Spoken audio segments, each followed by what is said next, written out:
Terima kasih Prof. Pradana. Selamat siang para guru besar, para senior dan senior sekalian. Pertama-tama saya ingin mengucapkan terima kasih kepada Panitia Jakarta Endokrinologi Meeting tahun 2021 yang memberi kesempatan kepada saya untuk memaparkan topik hari ini, yaitu keamanan terapi kombinasi oral diabetes usia lanjut. Saya akan membagikan layar saya. Saudara sekalian, ini adalah beberapa tahapan yang akan kita bahas pada siang hari ini. Namun sebelumnya mari kita sama-sama jumpai seorang pasien laki-laki berusia 95 tahun, tinggal bersama istri, 92 tahun umurnya, dengan beberapa caregiver. Beliau ini adalah pensiunan PNS, mantan guru besar, mobilisasi ringan dengan tongkat, dan sebagian besar mandiri dengan kursi roda elektrik. Kegiatannya cukup banyak, mendengarkan musik, memelihara bebek dan ayam, dan mengontrol tukang kebun. Makan minum baik sekali, namun sudah mulai sering lupa kalau sebelumnya sudah makan. Beliau diabetes 1 tahun, tidak diet, dan ada hipertensi, hiperglisemia, pernah operasi prostat, pernah stroke 5 tahun yang lalu dengan hemiparesis kiri yang ringan, sudah operasi mata kanan dengan riwayat vaksinasi yang cukup lengkap, influenza, pneumonia, dan COVID. Obat-obat yang diminum adalah amlodipin, sitikolin, arkalion, harnal okas, allopurinol, metformin XR, vitamin C, asam folat, dan kapsul kunyit. Pasien sebetulnya awalnya datang ke dokter mata dengan keluhan mata kiri tidak melihat. Tetapi oleh dokter mata tidak diberikan obat dan diperiksa laboratorium dan dikatakan gula darah naik. Oleh karena itu beliau mengunjungi penyakit dalam oleh karena khawatir dengan HbA1c 7,9. Jadi kalau kita menghadapi pasien seperti ini, mungkin kita sudah mulai memikirkan apa yang akan kita lakukan selanjutnya sebagai kelola diabetesnya. Sebelumnya mari kita lihat pasien kedua. Ini adalah laki-laki 60 tahun yang tinggal bersama istri. Beliau ada seorang caregiver dan sebetulnya beliau ini adalah caregiver dari pasien kita sebelumnya. Bersama dengan beberapa caregiver lain membagi tugas jaga. Dia menderita diabetes 4 tahun, tidak obat, berusaha diet saja, jarang kontrol, kadang merasa tidak ada keluhan, dan juga sudah mendapat vaksinasi COVID. Akhir-akhir ini cepat lelah, kurang tidur, banyak berkemih malam hari, keadaannya baik, gizinya cukup, namun gula darahnya 321 dan HbA1c 9,2. Saudara sekalian, menghadapi pasien seperti ini kita juga sudah tentu merancang apa kira-kira yang akan kita lakukan pada pasien seperti ini. Namun sebelumnya mari kita lihat. Di Indonesia, siapakah yang disebut lansia? Lansia di Indonesia adalah seorang yang berumur 60 tahun ke atas. Ini agak berbeda dengan kriteria IDF atau yang lainnya, yang mengatakan bahwa lansia adalah di atas 65 tahun. Lansia dibagi atas potensial dan tidak potensial tergantung dari kemampuannya untuk menghidupi diri sendirinya, artinya masih mampu bekerja. Bagaimana kondisi diabetes usia lanjut di dunia? IDF dalam Atlas tahun 2019 mengemukakan bahwa populasi orang diabetes berusia lanjut meningkat seiring dengan meningkatnya populasi usia lanjut pada umumnya. Jadi pada tahun 2019 diduga ada 135 juta lebih pasien diabetes usia lanjut yang akan meningkat menjadi 195 juta di tahun 2030. Kalau kita melihat per wilayah, maka Indonesia dimasukkan menurut IDF ini dalam wilayah Western Pacific. Prevalensi diabetes usia lanjut di Western Pacific 18,9%. Bagaimana di Indonesia? Sensus dari BPS menunjukkan bahwa penduduk Indonesia tahun 2020 ada 270 juta, dengan lansia 26 juta lebih atau hampir 10%. Yang penting bagi kita dalam hubungan dengan diabetes adalah bahwa rasio ketergantungan lansia terhadap penduduk produktif itu meningkat menjadi 15,54%. BPS juga mengelompokkan lansia dalam 3 kelompok sesuai dengan umurnya, lansia muda, madya, dan tua atau paripurna. Bagaimana diabetes lansia di Indonesia? Prevalensi diabetes secara umum menurut Riset Kesehatan Dasar tahun 2018 adalah 10,9%. Kalau kita melihat pembagiannya berdasarkan umur, maka kalau kita menggunakan umur 65 tahun ke atas, maka lebih dari 35% pasien diabetes di Indonesia adalah usia lanjut. Kalau kita menggunakan kriteria 60 tahun ke atas, maka jumlah pasien diabetes di Indonesia mungkin lebih dari 50% dari jumlah pasien seluruhnya. Jadi sekalian, mengapa usia lanjut dengan diabetes ini penting? Usia lanjut yang menderita diabetes akan mempengaruhi progresivitas dari penyakit. Karena kita tahu bahwa diabetes salah satunya adalah merupakan penyakit degeneratif. Berpotensi terjadinya komplikasi. Kemudian pada usia lanjut juga terjadi gangguan memori, gangguan visual, kehilangan kemampuan merawat diri sendiri dan diabetesnya. Mungkin juga ada penurunan fungsi ginjal. Dengan berkurangnya kewaspadaan terhadap hipoglikemi akan meningkatkan risiko hipoglikemi pada usia lanjut dengan diabetes. Sebaliknya saudara sekalian, apabila diabetes terjadi pada usia lanjut, maka diabetes tersebut akan meningkatkan risiko kecacatan bagi usia lanjut tersebut 2 hingga 3 kali lipat. Demikian juga, diabetes itu meningkatkan risiko jatuh pada usia lanjut karena diabetes menurunkan kekuatan dan kualitas otot rangka, di samping meningkatkan risiko demensia 1,5 hingga 2,5 kali lipat dan meningkatkan risiko kardiovaskuler. Masih mengenai hipoglikemi pada usia lanjut, saudara sekalian, kita tahu bahwa risiko hipoglikemi pada usia lanjut demikian besarnya. Kita tahu bahwa pasien usia lanjut umumnya sudah mempunyai berbagai komorbiditas, sehingga hampir dipastikan banyak sekali obat-obatan yang akan diminum oleh pasien kita yang kita kenal dengan polifarmasi. Belum lagi kemungkinan adanya interaksi obat antara obat-obat yang diberikan dan kemungkinan ada obat-obat yang akan menyamarkan gejala-gejala dari hipoglikemi sehingga akan meningkatkan unawareness hipoglikemi. Adanya gangguan kognitif, gangguan nutrisi, mungkin pemberian sulfonilurea atau insulin, ini akan sangat mempengaruhi atau meningkatkan risiko hipoglikemi pada pasien. Dan jangan lupa bahwa pada usia lanjut, respon glukagon terhadap hipoglikemi diketahui sudah menurun. Oleh karena ini, saudara sekalian, IDF menganjurkan bahwa prinsip pengelolaan diabetes usia lanjut hendaknya berdasarkan pendekatan yang sangat individual. Harus ada penilaian umum dari pasien, terutama masalah depresi. Karena kita sering melupakan kemungkinan ada depresi pada usia lanjut, yang ini sebetulnya akan berpengaruh pada penata laksanaan diabetes selanjutnya. Kemudian IDF juga menganjurkan agar membagi kelompok pasien diabetes usia lanjut berdasarkan kategori kemampuan fungsionalnya. Apakah masih mandiri, apakah sudah tergantung, atau apakah pasien tersebut berada dalam tahap akhir kehidupannya. Ini adalah apabila harapan hidupnya kurang dari 1 tahun. Juga harus dinilai skor fraility-nya dan dinilai demensianya apakah ringan, sedang, atau berat. Jadi prinsip pengelolaan diabetes selanjutnya, setelah kita mengkategorikan pasien dalam kelompok-kelompok tersebut, selanjutnya akan menentukan strategi pengobatan kita, target pengobatan kita, dan akan mempertimbangkan antara rasio antara risiko komplikasi pengobatan dengan manfaat pengobatan yang akan diperoleh oleh pasien diabetes usia lanjut. Jangan lupa saudara sekalian, terapi secara individual ini bukan hanya meliputi terapi farmakologi, tetapi juga secara individual menentukan yang pas terhadap terapi non-farmakologi, termasuk diantaranya adalah pengaturan nutrisi, pengaturan aktivitas fisik, dan mungkin juga tata cara pemberian edukasi yang akan sangat individual pada pasien-pasien diabetes usia lanjut. Jadi pendekatannya sangat individual, tergantung dari fenotip pasien, memperhatikan keseimbangan antara manfaat dan risiko pengobatan, dan jangan lupa melihat ketergantungan yang makin besar rasionya dengan individu yang usianya lebih muda, maka pilihan pribadi atas pengobatan menjadi sangat penting, karena akan berdampak pada biaya dan juga memperhatikan ketersediaan obat di tempat pasien itu berada. Dan sekalian, jadi sebetulnya berapa target pengobatan untuk diabetes usia lanjut? Umumnya memang target yang ditetapkan lebih longgar dibandingkan pada usia muda. Kalau kita lihat IDF, tergantung dari kapasitas fungsionalnya, makanya targetnya bisa hingga 7,5%. Apabila pasien itu sangat rentan, bisa target HbA1c hingga 8,5%. Apabila sudah demensia juga hingga 8,5% target HbA1c-nya.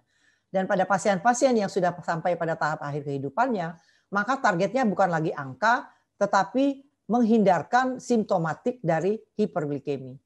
Jadi sekalian, ini adalah algoritme pengobatan diabetes usia lanjut yang disampaikan oleh IDF, yang saya kira merupakan hal yang algoritma yang praktis yang dapat kita gunakan dalam praktek klinik kita sehari-hari. Memang umumnya sebagai lini pertama pengobatan tetap dianjurkan metformin. Tentu saja dengan memperhatikan berbagai kondisi pada pasien, diantaranya adalah gangguan fungsi ginjal. Apabila metformin tidak dapat diberikan sebagai pilihan pertama pada pengobatan pasien diabetes usia lanjut, maka dapat dipilih sulfonylurea maupun DPP-4 inhibitor. Demikian juga walaupun usia lanjut, clinical inertia dihindarkan sebisa mungkin dengan memperhatikan atau mengevaluasi pengobatan setelah 3-6 bulan. Kemudian menambahkan obat-obatan lini kedua maupun lini ketiga yang cara kerjanya berbeda dengan obat-obatan yang sebelumnya sudah diberikan kepada pasien. Harus diperhatikan juga kemungkinan efek lain dari obat yang kita berikan, yaitu misalnya obatnya mempunyai efek menurunkan berat badan, yang ini tentu kurang sesuai pada diabetes usia lanjut karena akan memperberat sarkopenia yang sering terjadi pada diabetes usia lanjut. Saudara sekalian, ini adalah beberapa obat yang sering digunakan pada usia lanjut. Biguanid atau golongan atau metformin ini sebetulnya obat yang cukup aman diberikan sepanjang tidak ada kontraindikasi.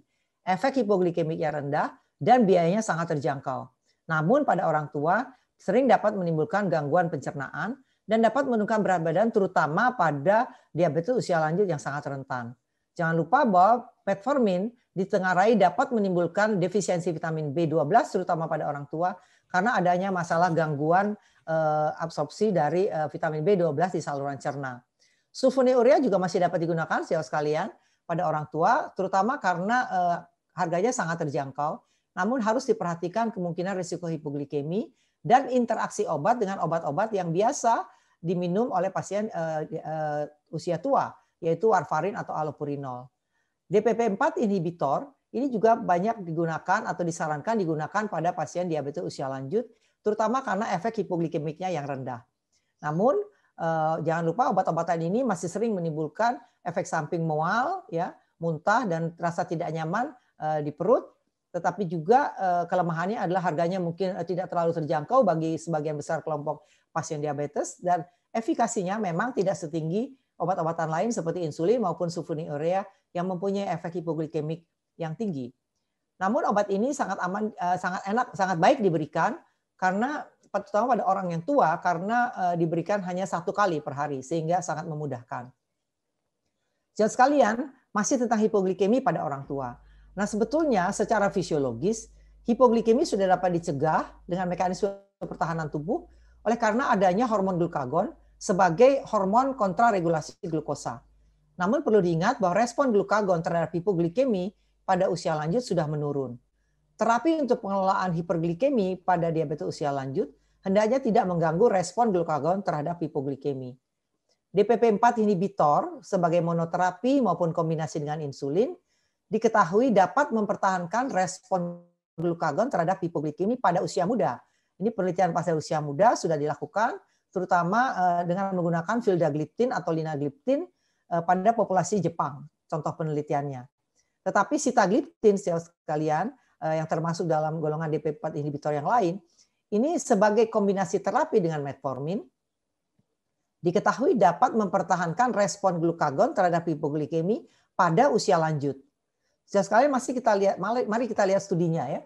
Ini adalah studi overview. Studi ini bertujuan untuk melihat bagaimana sitagliptin mempreservasi respon glukagon terhadap hipoglikemi pada diabetes usia lanjut.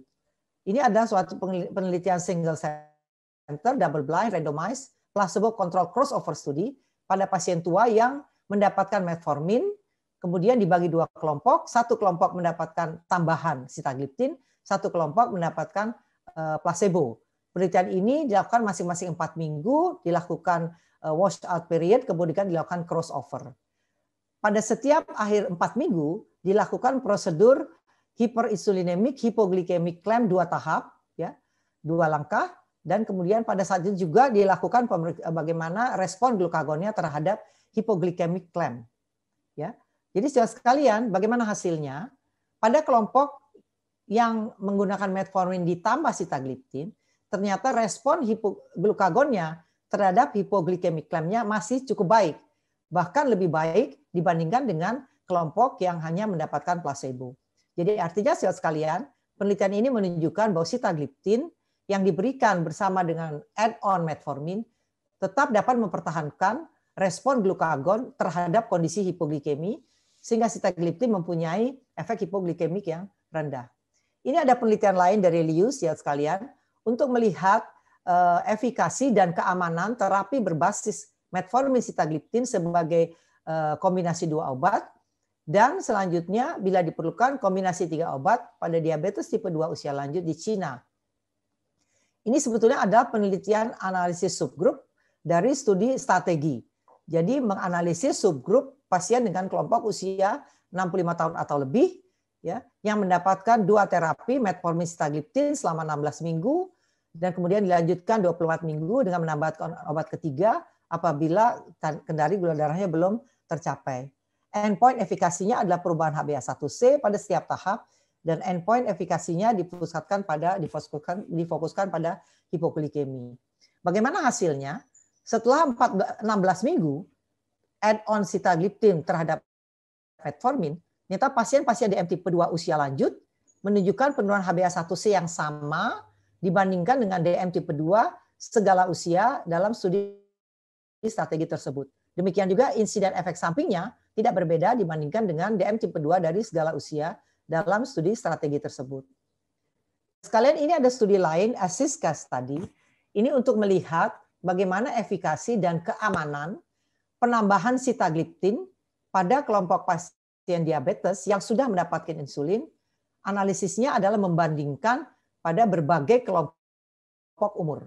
Pada usia yang lebih muda, kurang dari 64 tahun, dan pada pasien diabetes usia lanjut, umur 65 sampai 74 tahun, dan kelompok yang usianya lebih atau sama 75 tahun. Studi ini menunjukkan bahwa penambahan sitagliptin pada mereka yang sudah mendapatkan insulin menunjukkan efikasi yang sama pada berbagai kelompok usia, baik kelompok usia muda maupun kelompok usia yang lebih tua, kelompok usia hingga di atas atau sama dengan 75 tahun. Demikian juga mengenai efek sampingnya, tidak didapatkan perbedaan yang signifikan dalam efek samping hipoglikemi yang berat dan simptom-simptom gastrointestinal pada berbagai kelompok umur, agak muda maupun kelompok umur yang sudah lanjut. Jadi sekalian, satu slide ini menunjukkan kepada kita bagaimana efikasi sitagliptin apabila diberikan pada berbagai derajat gangguan fungsi ginjal. Sitagliptin dapat tetap mempertahankan efikasinya pada berbagai derajat gangguan fungsi ginjal dengan dosis yang sedikit berbeda. Bagaimana keamanan sitagliptin pada pasien-pasien diabetes tipe 2 usia lanjut dengan cardiovascular disease? Dilakukan analisis subgrup analisis dari TECO study, yaitu suatu cardiovascular safety trial dari sitagliptin dan placebo ditambahkan dengan obat-obatan yang rutin diberikan pada pasien-pasien diabetes tipe 2 yang sudah menderita penyakit cardiovascular disease. Ternyata analisis subgrup pada usia tua dari penelitian ini menambahkan sitagliptin tidak meningkatkan risiko terjadinya major cardiovascular event, tidak meningkatkan risiko terjadinya perawatan di rumah sakit karena gagal jantung maupun kejadian efek samping yang serius. Jadi ini dilakukan analisis subgrup ya. Subgrup pasien-pasien dalam hal hubungan dengan usia tua, usia di atas 75 atau sama dengan 75 tahun. Kemudian juga ini dilakukan subgrup analisis pada pasien dengan berbagai derajat gangguan fungsi ginjal. Ternyata memang penambahan sitagliptin ini tidak meningkatkan terjadinya cardiovascular risk.